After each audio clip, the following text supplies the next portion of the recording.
there was a bill in Kentucky. Of course, I'm calling these bills the "Don't Say Black" bills.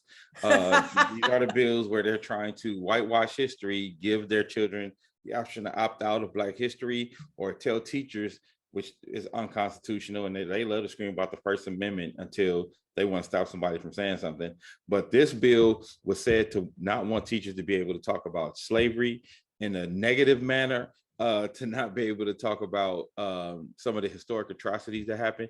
They say anything that would make their white counterparts feel uncomfortable or feel like, basically, we don't want to talk about nothing that makes America look bad.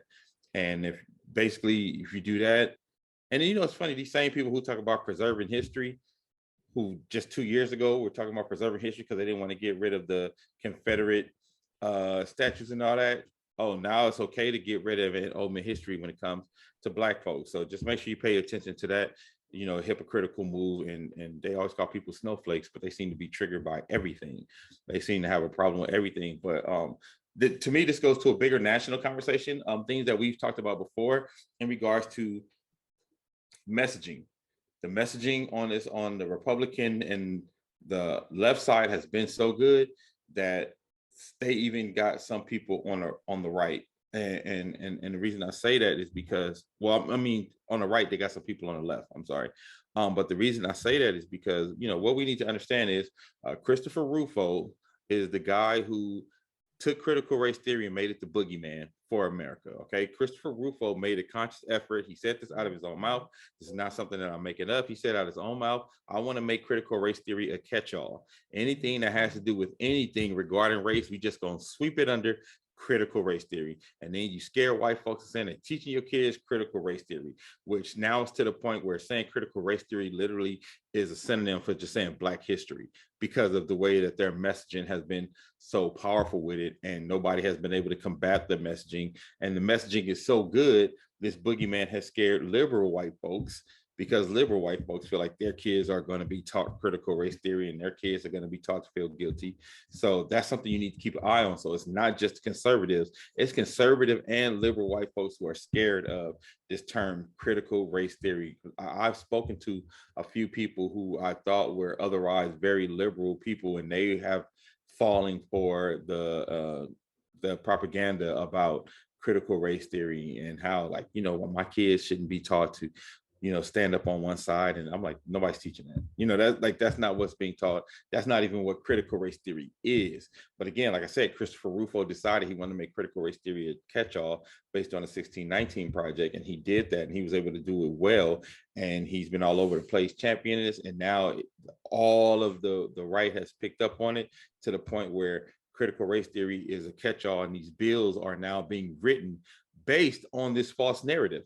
Like, they are literally writing bills to stop you from talking about Black history, or to say that your white child can opt out of Black history based on this messaging about critical race theory. So that's really, in a nutshell, what's going on with that bill and a lot of other bills that are coming out where, they don't want you to say Black. They don't want you to talk about not just Black history, but like Black history in depth. Because now with the information age, we finally have been getting, like how you just talked about, the people where they poison their water. What place was that you said? Allentown. You talk about Allentown, California. We talk about Move in the early 80s. We talk about Move in Philadelphia. Philadelphia. We talk about Green Archer Pines. Where's that? Is it Green Archer Pines? Where the Gap Band come from? Where they bombed them. Tulsa, yeah. That's Tulsa. Yeah, that's Black Wall Street. Yeah, Black Wall Street, where they so these are things that we hadn't known about. Now we're starting to know about, and people are wanting to inject it into parts of history so we can understand that these atrocities are a part of our history. And because of that, white folks basically are getting rattled with the truth of the matter, that we can't say that America is all apple pie and surfing sun and and everything is good to go. Right. So, with this, there's a lot of things that were just running through my head. First of all, you made some excellent points. I mean, you educated me on the nuances of what this is. Malcolm X had a critique, and he said the most dangerous white person was a liberal white person. Because a liberal white person presents themselves as being, what we would call now, or the terminology that is used now, as an ally, or, I think the term is in solidarity, and all of these nice, fancy words, Right. voicing or expressing alliances, but the allyship is only as good as it makes them comfortable. Oh, right? 100%. So this is what they're talking about. So it's really what Malcolm X was saying is that it's presented as if they're a friend and an advocate, and somebody who will, as long as it's convenient. Yes, but yeah, exactly. As and long that's as it's the convenient. most dangerous, because you don't know the direction in which they're coming from, right? Right, because you don't know where that line is. Right, and that is the wolf in sheep's clothing, right? That Yeah. that Malcolm X is talking about. And so this is what we're seeing with even the Black Lives Matter. Right, back to your point, is that a lot of these are the people who are given all this money in order to present themselves, but they don't want to really say the real overall arching issue is that it's easy to throw some money at something and say, you stay over there and I'll stay over here, and we'll wave at each other. Absolutely. But we really won't get down to the meat of the problem is that the educational system in America has always been segregated. Mm-hmm. The fact that you've got to have Black history separate from regular history is problematic. There will be no American history without Black people in it, period, right. point blank. Right. And the fact that now educational systems, I was just speaking to a dean at a charter school who said the only time they really talked about the Black presence was only during Black History Month. And it's just, it has become a check mark that mm-hmm. We did Black History Month. What's next? Oh, yep. Hispanic Heritage Month. Okay, let's get the sombreros. Okay, yep, Women's History Month. Let's get out the Gloria Steinem posters, right? So it becomes this commercialized, very superficial an acknowledgement and awareness of how history not only provided like the roots and foundation of how society moves forward, but the current consciousness of how things are moving, right? And you made a really good point in terms of it wasn't a problem when all these Confederate statues. We got to save history. We got to preserve our history. And, okay, cool. Y'all want to keep the Confederate flag? Let's preserve all our history. And let's talk about how this nation's top 10 most wealthy would not have that without enslaved bodies giving them the wealth, creating the wealth. Right. Okay. Or the daughters of the Confederate who come out after the Civil War. So the daughters of the Confederate is the group, and they still do exist, is the group who constructs a very well organized, and it's coming from I know it's coming from this abolitionist structure, right? Constructs a very well organized, politically and economically influential strategy to change the narrative in terms of the South did not lose. Mm-hmm. And to celebrate these soldiers as fallen brave warriors, heroes of a war that they lost, of being considered traitors. So this is going on for a very long time. And now that it is now, and really, honestly, it's a lot of the arguments that they're having in their own damn households. Let's keep it a buck. 100%. A lot of their children are coming home and challenging these white parents about what they've learned, conversations that they've been having, and they want to see the change, right? Yep. And so it's part of, I don't want to have to experience my child confronting me about not telling them the real and dressing this American reality up into this lie, this huge fabrication. 100%. Right, because remember when all that stuff was going on, who was the woman who was doing the she was the press secretary for Donald Trump, and her daughter came out and was exposed. All these white people Kelly got Conway. Exposed. Yes. Yeah. All these white, and they got exposed by their kids. So that's why they scrambling now, like, oh Lord, our kids are finding out that our grandparents and all the money we got comes from something tainted. So that's what this really is, right? It's trying to close that gap of truth because the truth was starting to get too large and looming too and you think about the amount of empowerment it will teach Black folks about stuff that we persevered and teach us that we wasn't just slaves. Like you said, we only get that 1 month and we're not getting real extensive into our, because if we knew that we started our own economies and our government blew up those economies and not, because people want to act like it's so long ago. And, the last time that another Black companies, black folks started their own economy was in the early 80s, which wasn't that long ago. That's not talked about. You know what I mean? So these are things that they are trying to stop from being talked about with all these don't say black bills. And again, like I said, you don't hear enough outrage from the left because I think they are afraid of the same thing as the right. They just saying the quiet part out loud. Well, I mean, at the end, it's about losing power, right? So it's like, I will be nice to you and I will sing kumbaya with you all the way up until my power is threatened. When my power 100%. is threatened and I really have got to either relinquish my power or share my power, then we have a problem, because then that equates to economics, that equates to land, and that also is, how am I going to, y'all going to be held accountable. Yeah. You're gonna have to break bread, Yep. So and they know that it has all of these, what do I say, tentacles or ramifications afterwards. And as well, what we know and what we're finding out in terms of Ukraine is America, it's not the, outside America is looked at as the boogeyman, of racism, but America sits in this really interesting position of white supremacy as well. So what happens when this very powerful symbol of white supremacy, whether we want to accept it or not, is really and truthfully dismantled? Like that, right. That's a lot. That's a lot to chew on. And let me say this, is just that when you learn and you begin to understand what happens, even those that come from these hardcore white nationalistic families begin to see the lie of white supremacy. Because a lot of white people are poor. A lot of white people are asked out with this pandemic. And a lot of white people are suffering. And no longer can this white skin afford them the level of, I don't want to say privilege, but like this insulation that they really thought they had. Agreed. Right? Agreed. Okay. Agreed.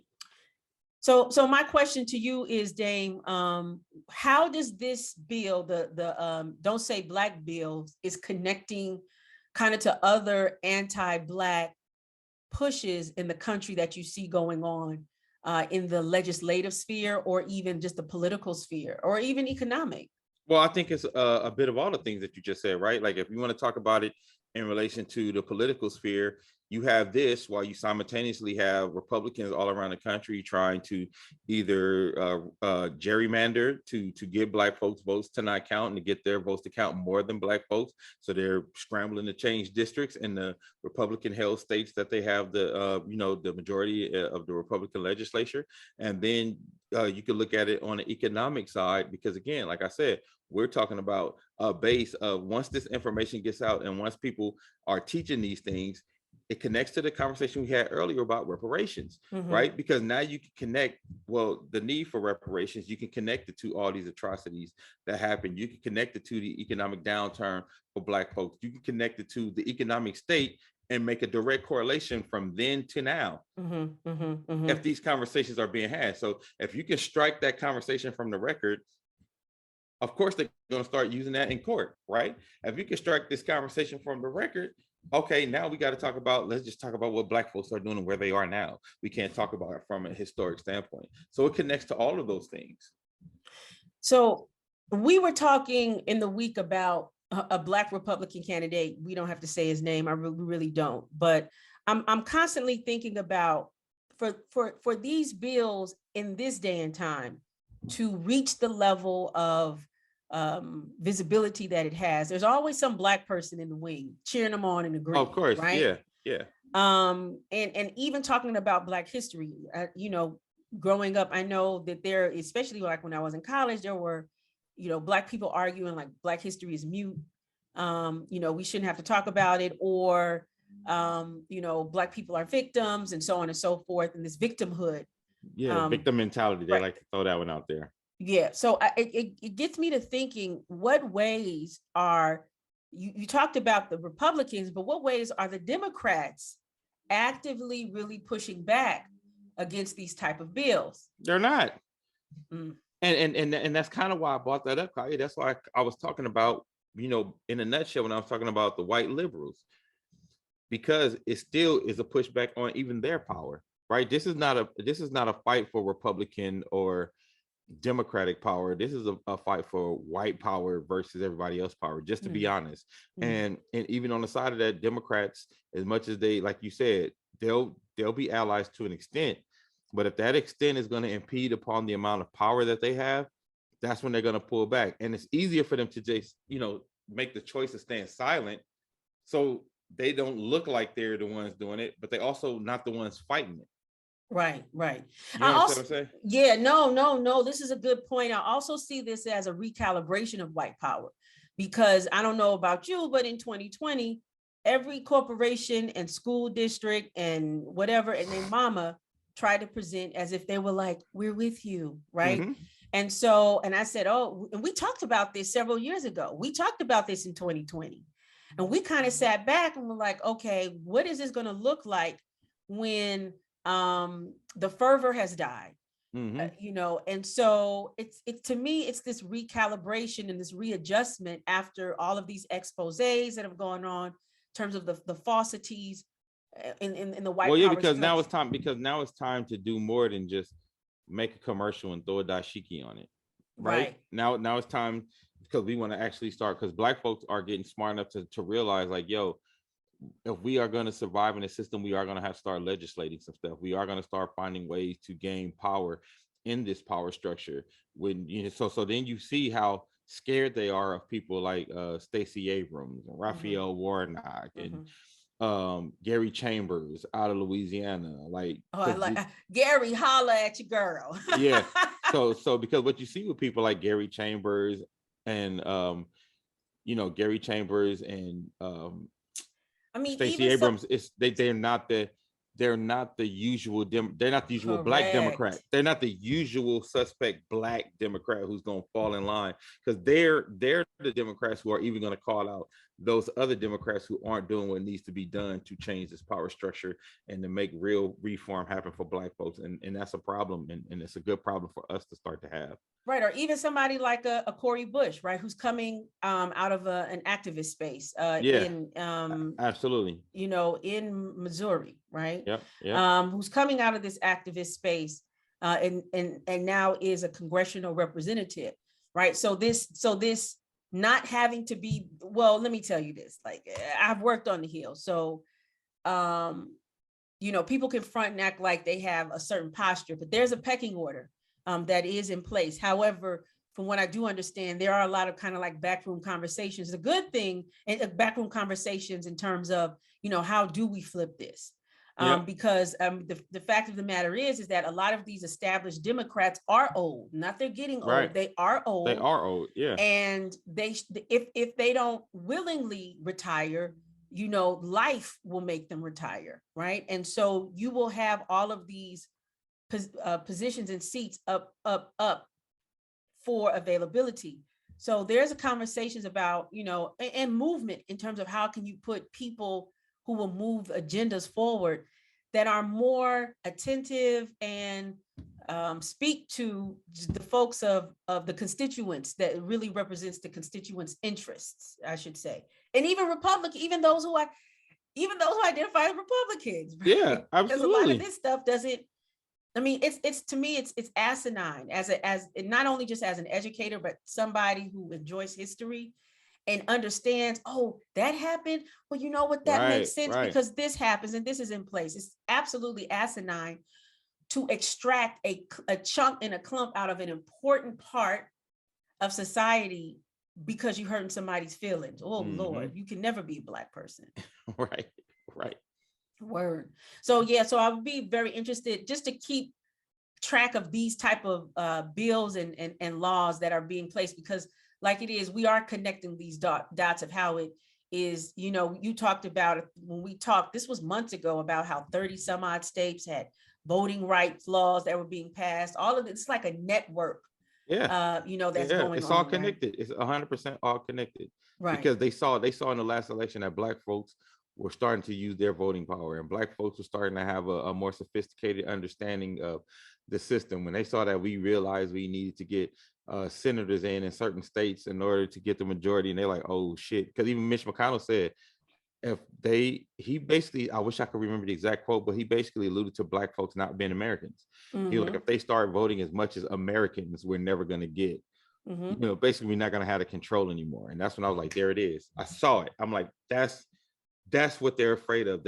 And after that is immediately when you start to see the critical race theory conversations and some of the most liberal places where the school superintendents were getting removed because parents were afraid they were learning critical race theory. It's all connected. It all kind of start happening and simmering around the same time. Those voting rights bills, those gerrymandering bills, now the don't say black bills. And so all this is kind of swirling around the fact that black folks use their vote, and we knew it because at the end of the presidential election, the first, it started when, Joe Biden was dead on arrival until Clyburn delivered South Carolina for him.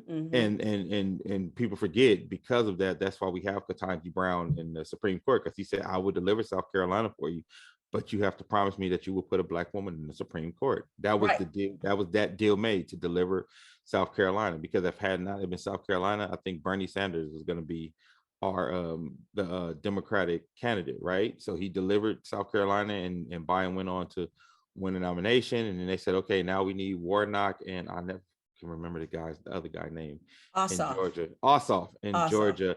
And then you saw that, and then the I think the icing on the cake and what really made the usual suspects afraid was when you saw all these black cities and these black states coming in with not only the in-person votes, but coming in with the mail-in votes and coming in with the absentee votes to take Biden over the top, right? And I think that's what you've seen them start to be afraid of, and that's why they start scrambling for, like I said, 30 states with 30 bills to change voting rights laws and make it more difficult for black folks to vote. And you start to see a lot of like one of the districts even went to the Supreme Court, but a lot of these districts trying to redistrict so black folks' votes don't count. So white folks have a smaller amount of people voting, but they will have more rights to the electorate in those states. So it's all those things that are happening and going on, and they're all connected.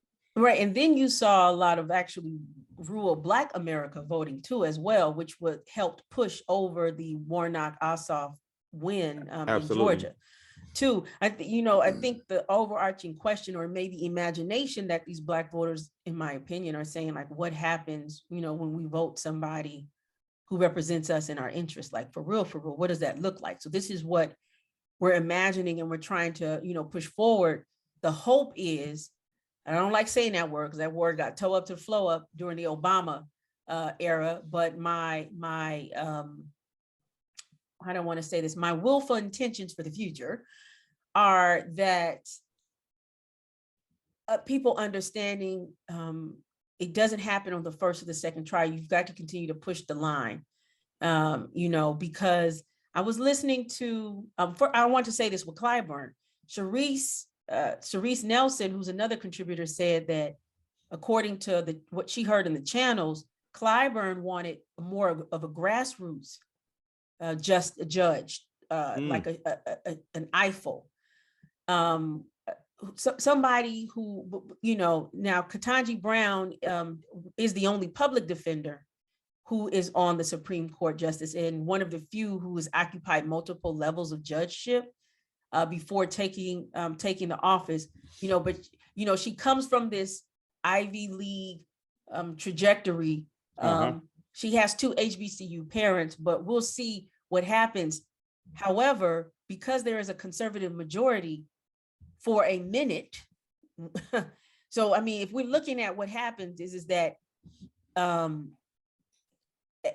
it's already projected that the Senate is going to go back. Yeah. To the Republicans. So that means that if any of the members of the Supreme Court step down, then it's highly unlikely that Biden is going to have another chance to put somebody up. But the conservative majority of the Supreme Court is going to be there for a minute. Yeah. So I mean, Ketanji Brown's nomination or confirmation right now only looks like cosmetic. Well, and that's why I tell people elections have consequences. Because I remember when I was telling people, I was like, look, I do not rock with Hillary Clinton as the candidate, but she is the candidate. I said, but if she loses, there's a possibility 2 Supreme Court seats will go to Republicans. And that's exactly what happened. There you go. That's exactly what happened. And I told people, I said, y'all could be mad and hate her for 4 years as president, but you're going to give Donald Trump a chance to appoint some people for a lifetime. And that's exactly what happened. Oh yeah, and he's, I mean, not only in Supreme Court justice, but he also has all these in the lower bunch of courts. appellate judges. A bunch of appellate judges. Yeah, like so. And that's what I mean. So, which are lifelong too. Right? And like you said, you're right. It doesn't happen the first or the second time, but you see an election like, Warnock and Ossoff. I think those kind of elections open the door for a Gary Chambers, who is the kind of guy you say, I know when he gets in there, he's going to be for my best interest. So we do have to not just keep voting, because it's not voting for voting's sake, but it's getting the correct candidates in there to push our line. We have to find more Gary Chambers and put money behind them and push that line with guys like that. Thank you so much for tuning in to Arc Republic. If you like what you see and you like what you hear, you can actually keep this mothership going. How? You can make a tax-deductible donation in several ways. 1, Cash App us at Arc Republic Media. And you can also go on our website, arcrepublic.com/donate.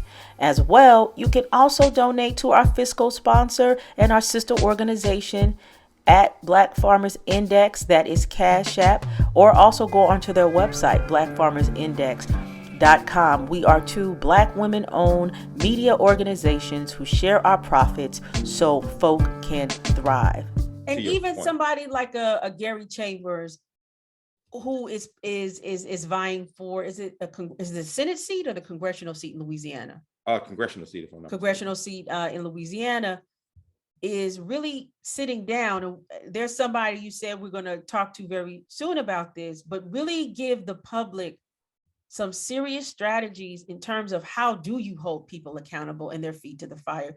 Because a lot of people don't know how to do it and do it within whatever lane they are in. Right. So I think that's really important too, as well. Even if it is you just physically showing up to the town hall meetings and taking notes and becoming astute and talking with your family about the political, the political landscape that's going on locally, right? Which goes back to right now, we're actually back to all politics are local. We're back to this local, a lot of local, well, one, you're seeing this, it's slight, but you're starting to see people who maybe normally would not run, like a Hub City Dre, like a Gary Chambers. And there's a whole list that are now saying, you know what, I'm just going to go step out and see. There's actually some other brother, what's his name? Ahmed, but he's in Fulton County, which is a suburb of Atlanta. Okay. And he calls it the blackest city in America, something like that. Hopefully I can talk to him. So my last question, for this segment is, so there is this, there was this saying years ago, I would say, like when we were growing up, this idea that when all of the segregationists would die, America would be a better place. Yes. What we're seeing now, especially with this guy who brought up this in Kentucky, he's not fairly old. He looks like he might be in his 40s, maybe, perhaps. Well, yeah, because those segregationists still have kids that they're instilling this in. Correct. Right. Yeah, it's not going away. Like they're still segregationists who grow up teaching their kids the same thing in the house, and now these kids are a little more savvy and know how to try to use it within the government, as opposed to just being racists in the red hat who yell it out. They're figuring out ways to use their father's racism in a more sophisticated manner to create legislation based around it. Boom, there you go. So we're going to follow this. Thank you so much for giving us an update in what we know. There's a template. People often follow a template. Now, we talked about it in LA, but if it works in Kentucky, trust me, people will adopt it and try and see what it looks like in other states. Thank you so much. Absolutely.